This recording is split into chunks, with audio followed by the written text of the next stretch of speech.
Hello everyone and welcome back to Tarot and Torch.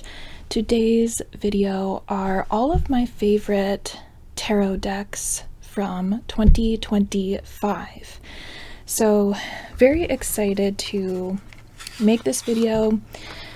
I will say it is so very hard to condense a year's worth of favorites into just a few. But I rose to the challenge because I do feel it's important to acknowledge the decks that have been there for us in such a strong and beautiful way over the course of an entire year, that have become close companions and tools to help us through some of our most challenging and rewarding moments. And 2025 was a very interesting year. It was full of, at least in my life and in many others that I've either heard or spoken to, 2025 was a very deep and reflective year. It was the year of the snake, so there was so much of that kind of deep, intuitive, deep healing, coming back to our own energy and really claiming that in such a powerful way.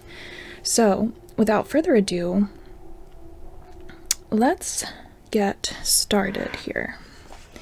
These are not in any order because while I was able to choose 5 decks, I was not able to rank them because, like I said, it's very hard. They each have their own unique healing voice, and it's so hard to try to choose.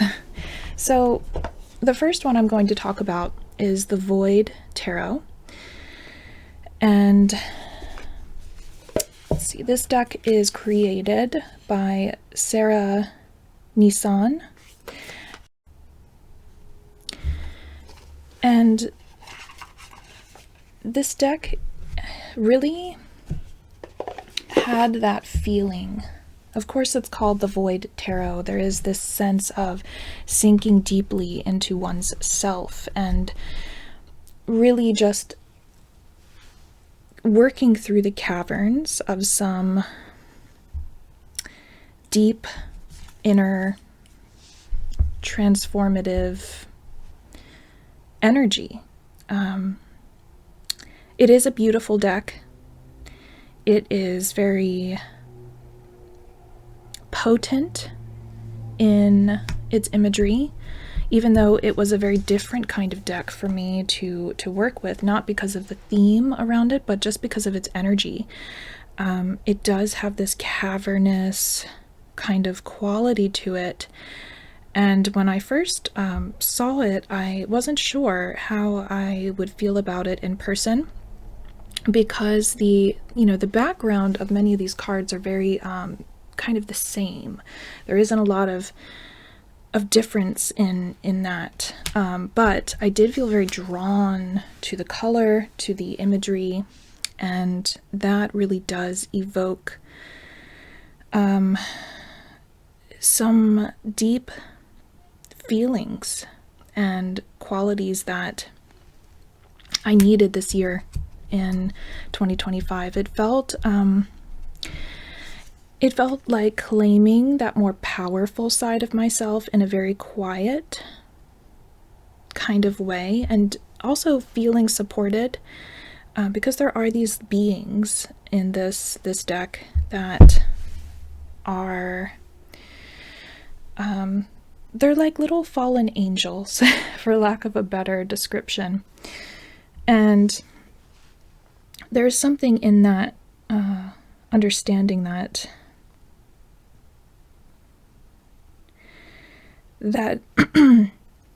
no matter where you are or what you're going through, there are others who can be in that space with you if you allow it, or that you can find your tribe or the people that you feel connected to, because, you know, nothing is new under the sun. And this deck just had that voice to it that said it's okay to be in that lower kind of vibration sometimes. It's okay to feel a little empty or sad, and that other people are also going through this. You know, you're not alone in this feeling, and you can come out of it in a more powerful way if you claim it, if you understand it, if you work through it. And that was just a really nice kind of place to be this year. And of course it's just gorgeous. The red was a color that came through very strongly for me in 2025. I feel that I needed that root energy. I needed that deep, bold shade in my life in many different areas, in the way that I presented myself with my own aesthetic, but also just around me. I actually bought a red comforter and, you know, had some red lights, and it was just a very subtle, it was just a very subtle yet powerful, transformative color for me. So that was the Void Tarot. And if you are looking for where this deck is sold, I found it on Instagram, on her Instagram page. But it's often something you have to kind of keep an eye out for. It's kind of a pop-up sale situation.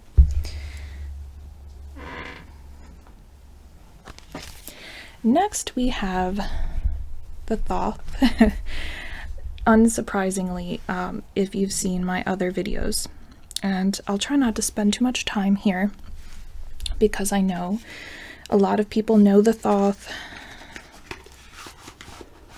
and have heard me talk about it, but I couldn't not mention it. So the role of this deck for me in 2025, I'm gonna mix up the cards because I always pull the same ones. The role of this deck was, again, it had that deep explorative quality, but this deck is very magical. It is very powerful because it activates you in an energetic way that sometimes other decks don't. And by that I mean there is something that you can kind of take away from the readings that are activating nudity,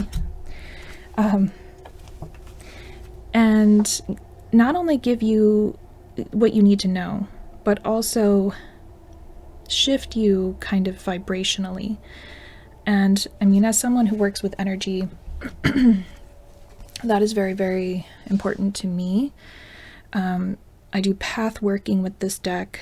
It's very spiritual, very esoteric, and imbues its qualities in an intangible kind of way. So this deck I would come to for that deeper understanding of myself spiritually, where I am, where I need to be, what is happening on that deeper energy level. And it's really unique in that way for me. I've yet to find another deck so activating, and just its ability to kind of feed the soul at times. And I know that sounds kind of vague, but there's just moments where I felt so depleted, so confused, so lost, or I needed something that I couldn't, sometimes I didn't even know what it was that I needed. And this deck has a way of guiding, but also providing some energy to support you on a deeper level. Is the closest I can come to explaining it. If you work with chakras, I feel that it does work on that system. There is a chakra activation almost from this deck, which is crazy to say. But that is what it does. It's a magical deck. It is imbued with some kind of magic that I can't put into words in any other way. Okay, so that is the Thoth Tarot.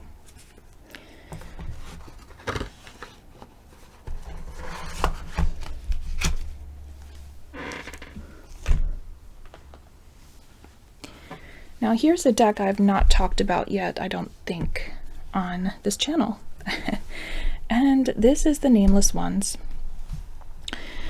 The reason I don't talk about this deck is, to me it is a very personal deck. It is another powerful, symbolic, and quiet kind of deck. It is mysterious, and on that same vein, sometimes keeping things silent gives them more power in a way. In any case, I've had this deck for, I want to say it was about two or 3 years now, and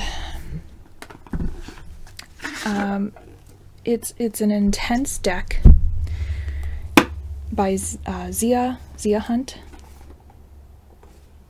and it is a tarot and oracle deck, though I do admit at this point I use the tarot more.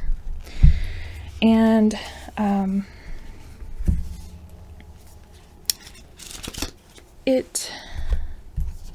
this deck I use for very specific reasons, mostly when I'm really struggling with aspects of other people that I'm having a hard time coming to terms with, because there is a silent kind of wisdom, very earthy, but even further down into the earth than the Void Tarot, in my opinion. It's like kind of an underworld energy in the best way. And though there are animals and earthy elements, there's also these faceless people and wearing masks. And that's what I mean when I say that there's an element of this deck that helps me when dealing with aspects of other people that are really hard for me to either accept, understand, and I think I struggle with this so much because I'm a very sensitive person. I've always been a very sensitive person. You know, as a child, I had a very hard time in this world, and I did have a lot of loss and a lot of grief. And a deck like this it helps me to come out of this energy of feeling down and victimized, you know. And not to say that I do feel that way a lot, because I don't. I've been through a lot and I know that, but I also know that I've made an amazing world around me that came out of it. So in a way, I do thank my past for providing me with this foundation. But there are times when I succumb to this emotion, and I feel confused, and I just need a soft, strong voice to say, enough, you know, you are stronger than this, and these people are not, their behavior is not a reflection of you. And so, you know, sometimes I still need to hear that. Also, sometimes I need to really understand, you know, why is this person suddenly acting this way? And seeing these people with their masks helps me to kind of dig deeper and also understand how I am perceiving these things, because sometimes it's not, you know, them, it's projection that I have, and I have to work through that. And this is beautiful for getting to the bottom of it and really just finding my way out of a very dark moment. So with the sigils on this deck too, it's very magical. I have used this in ritual practice and magical workings, and that is the way it's designed. It's also activating, similar to the Thoth, but with a very different effect, in my opinion, because this is more real deep trauma work,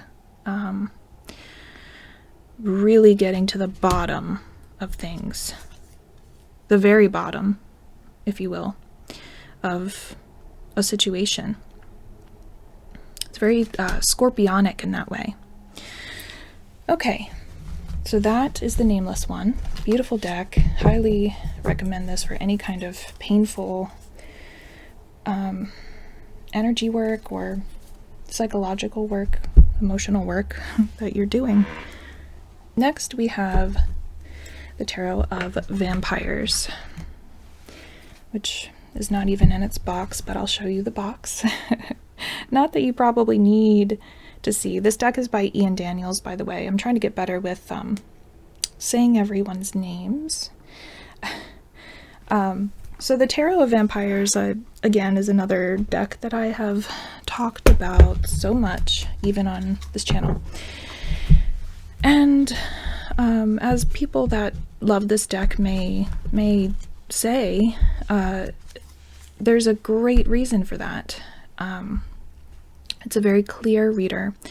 And this year in 2025, it was necessary for me to come back to something that I have known, something that I was familiar with, because it really just made me feel understood and seen, and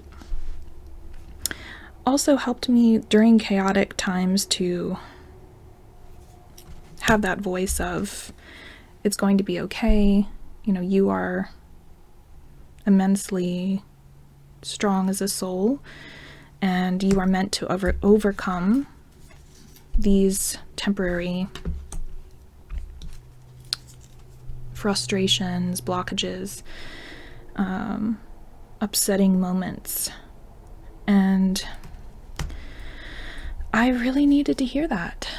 And this deck is very calming to me. I know it's vampires, and some people may not feel that way from the imagery, but there is an earthiness too with this deck, along with that fire that is so prevalent throughout. But it's motivating, but also soothing and reassuring to me. And again, I feel that that's partially due to the familiarity that I have with the deck, the deeper symbols and meanings that create a connectedness for me. But it is just, it's so very calming, reassuring, and the guidebook also goes into so very much. So even if I'm looking at a card and I'm not really, you know, feeling how it's connecting to me, the guidebook always gives me that, you know, aha moment. But usually I don't even use the guidebook anymore, unless it's a very deep reading, and then sometimes I will. But this deck is just, it's been there for me. It's just been a friend. It's been a very loving and beautiful reminder that I can overcome situations that have been creating problems for me, and that there's always something bigger than what I'm going through. So it's that kind of collective understanding as well. Okay. So on to the last deck.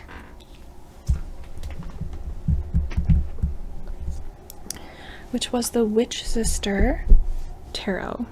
And this is by Julia Jeffrey. Again, another popular kind of deck, at least it was. I actually haven't seen people talk about it as much recently.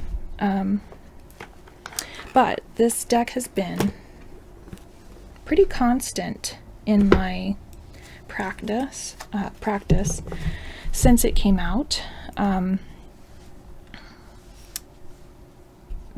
It's just amazing the strength that this artist has created in this deck. And what I mean by that is this inner strength that comes through the expressions, the posture, the coloring. When I need advice for a direction, I turn to this deck for that wisdom. And it's kind of unique in that way, because other decks I kind of use to gain insight into generally other people, situations. But when I need wisdom for my own kind of development, when I need wisdom for my own development as a practitioner or just a spiritual being, this deck is incredible to create breakthroughs in creativity, in magic, and also just gives me the food for thought that I really desperately need, the way that a wise, spiritual, witchy grandmother would, which I wish I had in my life. But maybe I'll be that person to someone else someday. But in any case, it's just it's so potent. I can't even. The art transcends logic, really. And I feel that that's why so many people connected so much with this deck, and why it was so popular. This is coming from someone who didn't even get the other deck that Julia Jeffries created, the fairy one. This one just struck a chord with me, just seeing it online, and I knew immediately, as it was coming out, this is going to be significant for me. And it really was. It was just so incredibly potent. And I do have ancestry. I have Irish ancestry and my husband has Scottish ancestry. But these, the stories also felt so necessary in my life to support, to see what these women and characters and figures and lore went through. And their stories are inspiring just all on their own, but then the readings that came from this, even without looking at them, are just incredible. So I needed that this year. I needed that renewal and breakthrough that these cards created.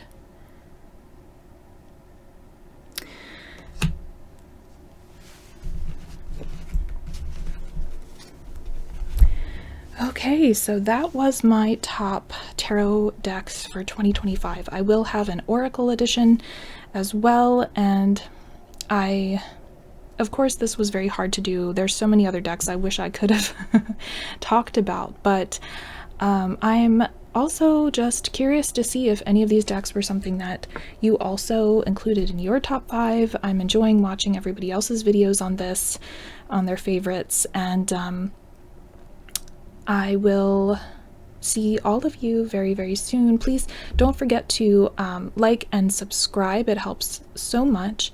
And I will be back with the Oracle edition very, very soon.